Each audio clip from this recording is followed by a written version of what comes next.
Evangelio correspondiente al día 21 de abril del 2021, tomado del Evangelio de San Juan, capítulo 6. En aquel tiempo dijo Jesús al gentío: Yo soy el pan de la vida. El que viene a mí no tendrá hambre, y el que cree en mí no tendrá sed jamás. Pero como os he dicho, me habéis visto y no creéis. Todo lo que me da el Padre vendrá a mí, y al que venga a mí no lo echaré afuera, porque he bajado del cielo no para hacer mi voluntad, sino la voluntad del que me ha enviado. Esta es la voluntad del que me ha enviado, que no pierda nada de lo que me dio, sino que lo resucite en el último día. Esta es la voluntad de mi Padre, que todo el que ve al Hijo y cree en Él tenga vida eterna, y yo lo resucitaré en el último día.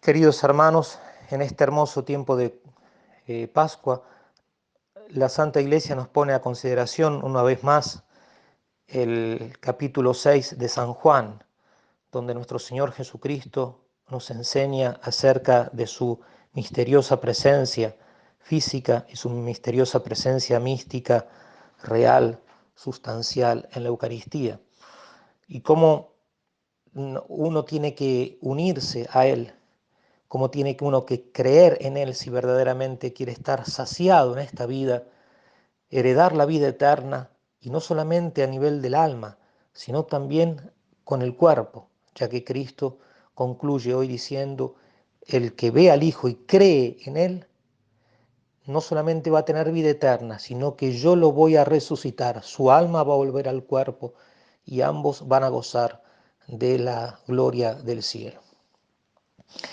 El mundo en el que nos toca vivir está lleno de gente hambrienta y sedienta. La hambruna material y espiritual que hay en el mundo es atroz. Y al punto tal que la gente busca donde sea algo que les dé consuelo. Al mismo tiempo, es terrible la situación de la Santa Iglesia en muchas partes del mundo. Y en gran parte porque muchos evangelizadores, muchos pastores, muchos laicos cristianos han dejado de presentar a Cristo al mundo. Han dejado de hablar de Cristo. Han dejado de proponer a Cristo. De allí que los que no conocen el amor de Jesucristo, o aquellos que incluso habiendo sido bautizados, no tienen la dicha, la gracia de haber tenido una buena formación espiritual, no encuentran el modo ordinario de llegar a Jesucristo, que es el testimonio de vida, que es la predicación, la locura de la predicación, que es la liturgia bien celebrada y bien vivida, que son las obras de caridad hechas por amor a Dios. Y sin embargo, ¿qué es lo que se encuentran? Mucha gente del mundo y del mundo occidental, incluso bautizados, se encuentran en muchos miembros de la Iglesia algo horizontal, algo que les habla a lo sumo de algún que otro bien de esta tierra, del pan material, no del pan que es Jesucristo, convertido en pan sobrenatural. Ciertamente sabemos que Él es el alimento del alma y que nosotros vemos solamente las especies del pan y del vino. Se le habla a la gente, se le habla a la humanidad, se le habla a los miembros de la Iglesia de una manera incomprensible. ¿Por qué incomprensible? Paradójicamente, a mi modo de ver, porque se les habla solamente de cosas mundanas, de cosas del mundo, de cosas limitadas.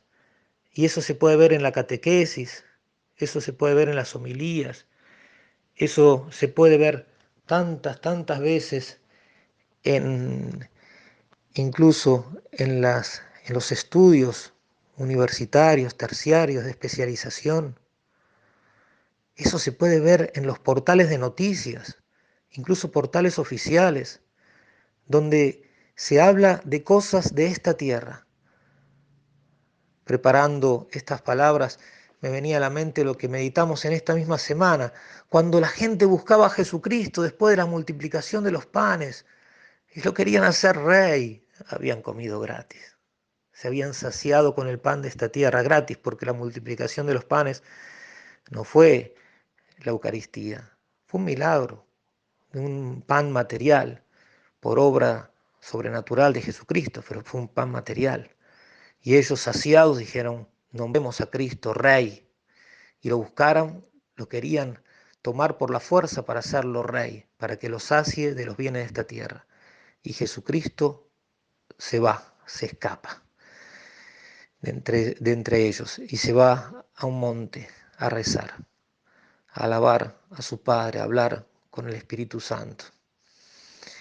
Porque Él es Rey, Él para eso vino, pero Él va a reinar desde el madero, como se dice, desde la cruz.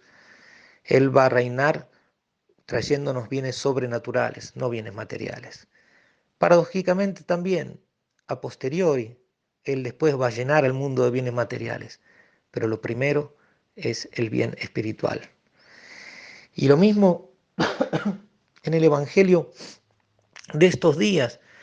No lo encuentran a Jesucristo, ven que no está ni Él ni los apóstoles, se suben a las barcas, los buscan, hacen verdaderamente una búsqueda por el lago de Tiberíades y lo encuentran, lo encuentran. Y cuando lo encuentran, nuestro Señor Jesucristo le dice, ustedes me buscan porque están saciados, porque se saciaron. Trabajad por el pan que no perece, que da vida eterna, por Él. Trabajad para buscarme. Y si me habéis buscado, recibidme como soy, el Hijo de Dios.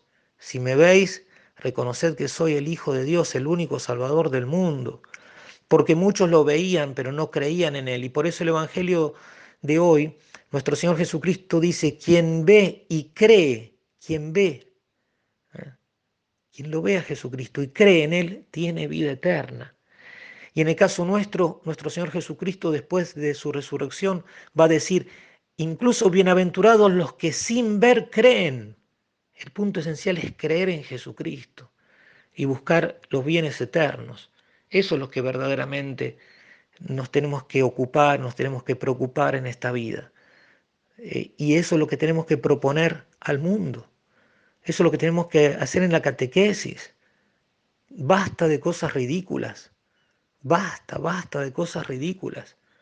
Hay muchas catequesis en muchos centros católicos del mundo occidental, como se suele decir, pero eso influye también incluso en nuestras misiones de Oriente, porque los cristianos de Oriente miran a Europa y miran a América como una especie de modelo porque en su ingenuidad, incluso en su buena ingenuidad, pero piensan, y si son todos católicos, la mayor parte de allá son católicos, y entonces toman los ejemplos nuestros, por así decir, de Occidente, y los traducen incluso a las lenguas locales, y aplican en las parroquias una pastoral que es verdaderamente no solamente infecunda, sino que mata al alma, que va vaciando las iglesias, cuando las iglesias de Oriente siempre estuvieron llenas y en muchos lados de Oriente siguen estando llenas, porque ven y creen en Jesucristo y así lo celebran en una liturgia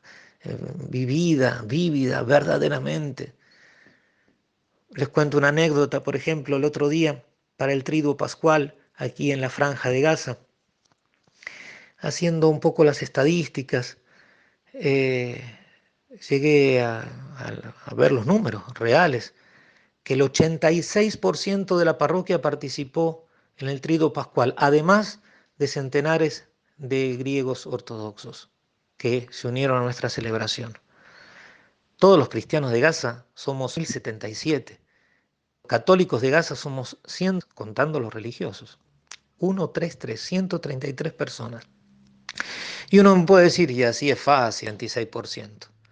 Primero que es la obra de Dios. Y después, cuando queremos, usamos las estadísticas, y cuando no queremos, no. Pero ¿cómo puede ser que en muchas parroquias donde hay libertad, donde se goza de libertad para predicar, para proponer el Evangelio con toda su radicalidad, su simpleza, su bondad, a veces no se llega al 1%, y no estoy exagerando? Eso lo conozco de una parroquia que es muy querida para mí. No llegan al 1%. A veces son parroquias de miles y miles de almas y quizás se llega al 4%. Conozco de algunos países donde en algunos, mejor dicho, alguna parroquia, donde quizás llega al 20%. Y es verdaderamente admirable. Y uno no juzga a las personas que por ignorancia, por lo que sea, no pueden ir o no van a la misa. Pero esa es la realidad. Pero lo que sí es verdad es que hace años se lleva una pastoral infecunda. No solamente infecunda, sino que va esterilizando y que va cauterizando el alma, porque se hablan de las cosas de esta tierra, solamente de las cosas de esta tierra. Y si se habla de Jesucristo, se habla de la dimensión temporal de Jesucristo. Y eso es un Cristo sesgado, es un Cristo que no salva, porque Cristo siempre nos remite al cielo, como Él nos enseña hoy: yo he bajado del cielo. El que tenga sed, que venga a mí. El que tenga hambre, que venga a mí. El que viene a mí, no lo echaré afuera. La bondad de Jesucristo. Por eso, queridos hermanos, recemos por todos los miembros de la Iglesia, en especial por aquellos que tenemos responsabilidad pastoral en primera línea, los sacerdotes y los obispos, y después los laicos comprometidos, para que verdaderamente prediquemos a Jesucristo, nos enamoremos y hagamos enamorar a la gente cada vez más de Él. Él es el único que tiene palabras de vida eterna, como también lo dice San Pedro ahí en el mismo lugar donde pasó este diálogo que hoy hemos meditado. Que la Virgen Santísima los bendiga y que nos conceda a todos seguir viviendo un hermoso tiempo de paz.